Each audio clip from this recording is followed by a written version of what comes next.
What's up, everybody? You're Goldwinging with Derek T, and I'm out here in Pittsburgh.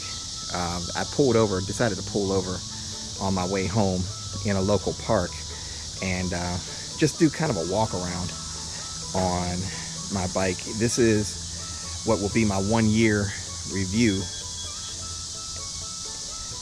ownership of the GL1500.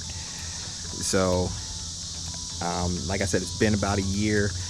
There have obviously been a lot of changes and a lot of upgrades made to the bike, and I got to tell you, I couldn't be happier. We've had sort of a love-hate kind of relationship when we first started, but I came to find out that a lot of the problems that I was having with the bike were self-inflicted. And what I mean by that is I've made no secret that I've been through quite a few alternators in 12 months time. I think I've been through like 3 or 4 of them and couldn't figure out why I was burning through alternators with the electronics that I had.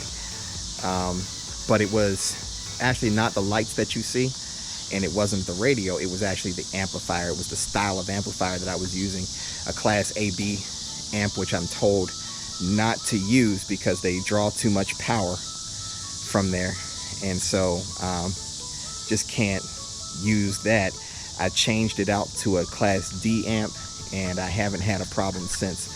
I just got back from a 4,000-mile round trip, and so now I have 100% full faith and confidence that this bike will simply take me everywhere that I need to go.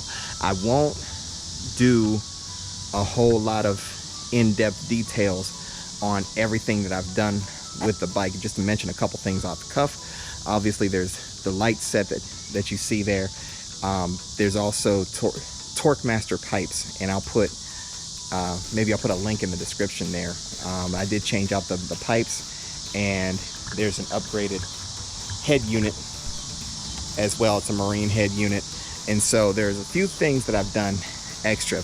One person, I know what I wanted to do. I'm walking around for a reason. Just want you to see the bike from different angles. But one person asked me, Derek, how did you mount your GoPro? Because the Goldwing handlebars are not very friendly to round mounts. And my answer to that question is right here. I'll give you a really, really good close-up. It's actually mounted on top of what's used to be the radio control here. So if you have anything like this on your bike, you can probably use that, but it's just a regular GoPro mount. And I took it a step farther. These adhesive pads are really good, but I put some super glue up under there too, and kind of and like I said, I believe in doing things on very hot days so that it'll dry really fast and really hard, and that mount's not going anywhere. Like I said, it's been on a 4,000-mile round trip, and many of the videos and much of the footage that you see comes from this GoPro right here, in addition to the one on my helmet. The ram mount also doesn't fit neatly around the handlebar, but it fits enough to grab it snug. Phone is going absolutely nowhere. So I do have some things that I need to get done to the bike. My speedometer went out a while ago. I haven't really made it a priority to fix. Instead, I just kind of downloaded the speedometer app, and you've probably seen that in my videos as well. There, it also logs my mileage for me. Somebody asked me, they said, well, what about your odometer? What, you're worried about the mileage and all that other stuff. I said, I'm never getting rid of this bike. I'm never selling it, so I'll never have to advertise it as having however many miles on it, because it's mine. I own it, and it's going absolutely nowhere. So from the audio upgrades, you may remember I did put a subwoofer in the trunk, and I still have several things that I can put in here and store in here. It doesn't take up a whole lot of space at all. Tools and amplifier over here. Oh, that was open and I didn't even realize it. Toolkit, spare battery. You can all take a look at the other videos to know what I did there. This is the smallest, most inexpensive, but also most exciting mod that I made to the bike, and it was just done a little while ago, and that is my brother added a screw here to hold that side cover on. Anybody who owns this bike, you've had an issue with your side cover, and that's the solution that we came up with.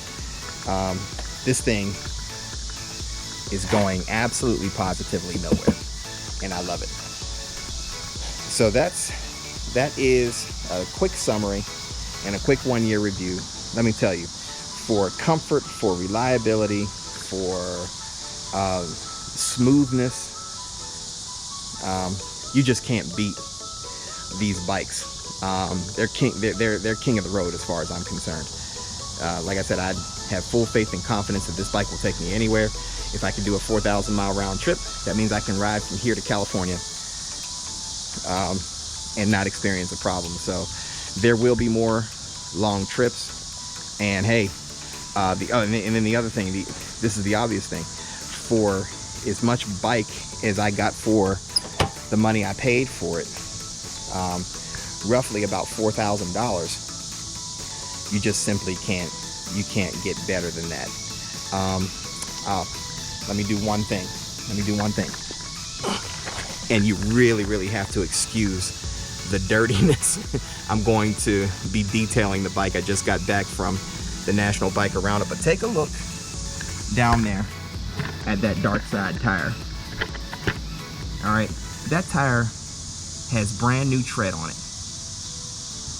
Even just getting back from a 4,000 mile round trip, that tread has plenty of life left in it. I'm putting almost my whole fingertip in that tread. So that is,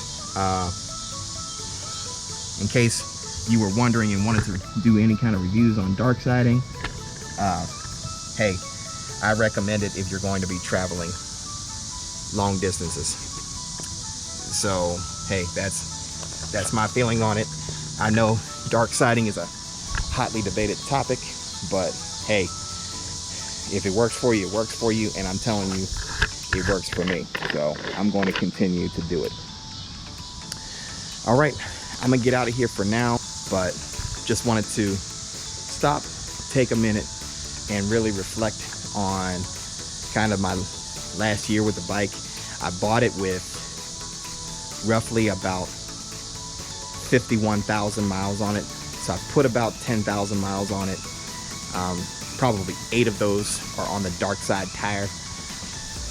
8,000 out of the 10,000 miles that I've done, and so I believe I've earned the right to speak on it. But yep, that's it for now. Extremely happy with the GL1500.